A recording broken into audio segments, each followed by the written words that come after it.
nzikiririza mu God's positioning system.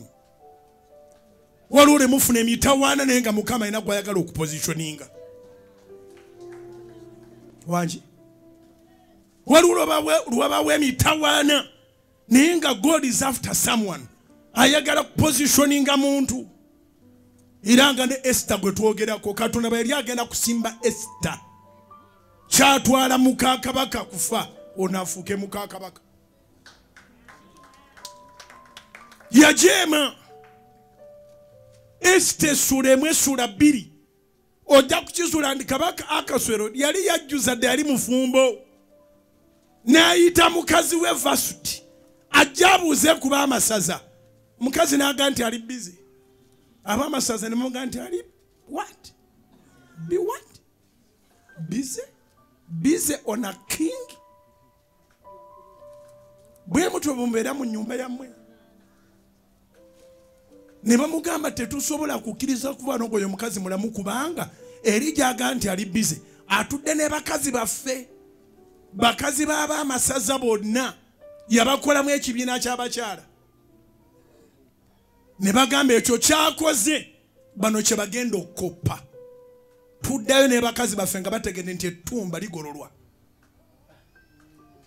Yasiriwala yekka n'akyankana naye ng'emabega Katonda mwali.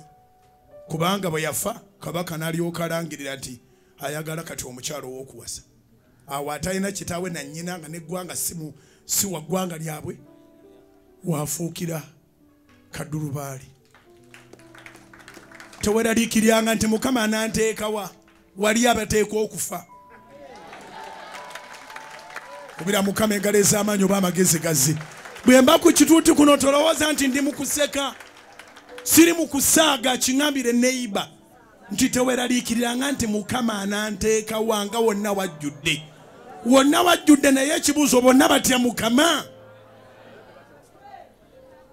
Bonna baagala Katonda.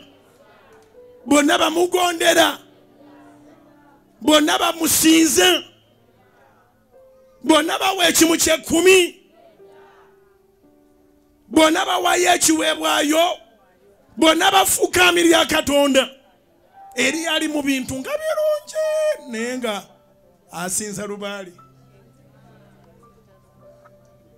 Ali mu baalubaale. Mukazi omulaba mumyufu mubalagavu atambulira mu Range Rover naye mulogo. Oyo aveeyo Katonda ateekeyo gwe mu linnya lya Yesu. Kubira Mukama engalo ez'amaanyi obolooza nti zikubire ddala waliwo Katonda baateekwa okujjayo. God can never fail to create a place for his own. Tasobola. Nalemwa. Bwekite ekifo kya kaddulubaale ne kirabika nga kyereere. Ne balangirira Katonda na positioninga Esther mu kifo ekibaddemu omusiru.